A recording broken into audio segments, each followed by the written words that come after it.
start? You can see Brandy okay? Yes, I can. Thank you. Wonderful. Thanks, Jeff. You have 7 minutes. All yours. Thank you. Brandy, good morning. Jeff in Las Vegas. Thank you for joining me today. Good morning. Thank you so much for having me. Well, thank you for discussing Blackbirds in the Sky, your new book about the Tulsa Massacre. You know, massacre is usually a word used in American history to describe the expansion of the West, Native Americans, but now it's defined, as one of the most darkest moments in 20th century American history, isn't it? Yeah, and that's pretty interesting because for so many decades, we called it the Tulsa race riots, and that kind of sounds like both sides were equally involved in this violent act, but often it was really and in the case of the Tulsa Race Massacre, it was classified as a riot specifically so the Black Tulsans involved in it, they wouldn't have to, or they would, I'm so sorry, they wouldn't be able to recoup any of their losses. So they weren't able to recoup any of the losses from their homes or businesses, anything, and all of their property was absolutely destroyed during this. And I consider myself a U.S. history buff, and like most Americans, I learned of this tragedy 100 years later. The story is nearly unbelievable that this flourishing Black community with Black Wall Street, with thriving families in a community that literally taken and decimated overnight. It's just criminal that this isn't taught in schools, and we learned about it a century later. So how did you come by the story, and how did you have this idea for your book?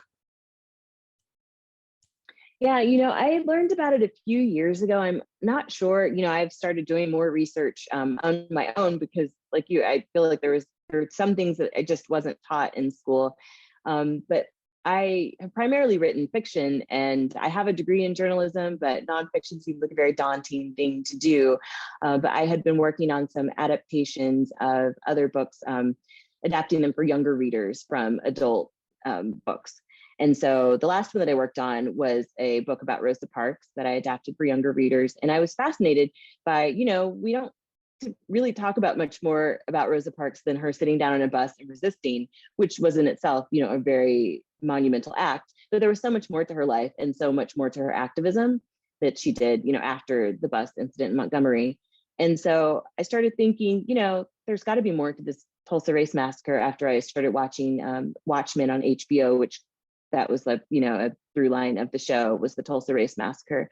And so I started thinking, what if I just went out on a limb and wrote a nonfiction book about it? And so it was daunting, but definitely rewarding in the end.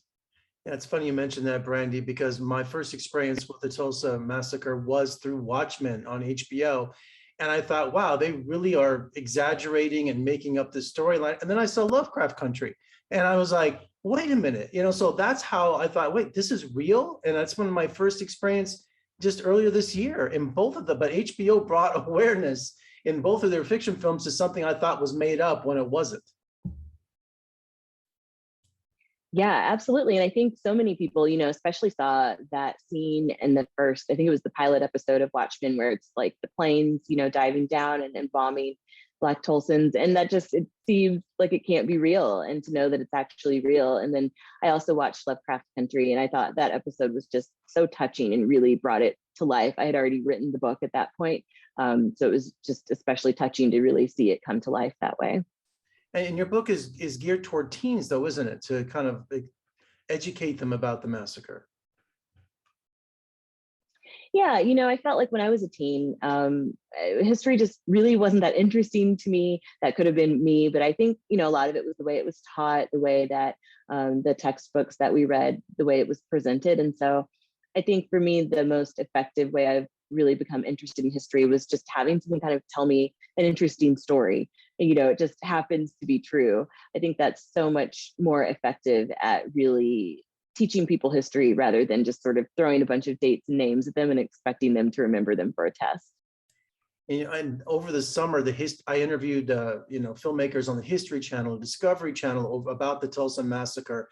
And your book is a perfect companion for that, because there's just been an explosion of awareness about this and reparations, for the victims, and they're digging up, the victims and giving them proper bear. There is so much that's happening like at warp speed because of this It's just a shame that it took a century later to do this. And I was wondering what questions persist today about the violence and the legacy that need to be answered, that or what needs to continue. Yeah, I think, you touched on some of that just now. Reparations, I think, are a big thing. The state legislature was organized, I believe, in the late 1990s or early 2000s. And one of the things that they determined in their report was that reparations were due. And so, that comes in several different forms. I think they've made good on one of those promises, which was building a reconciliation park in Tulsa.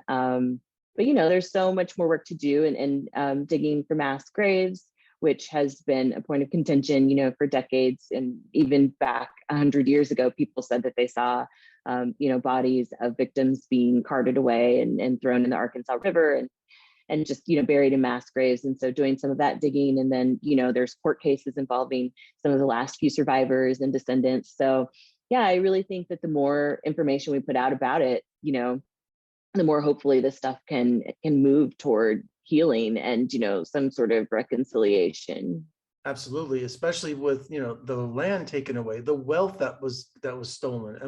There's so many aspects to this tragedy that needs to be answered to this day. So, and your book is amazing. I read it and it's just very informative and sobering.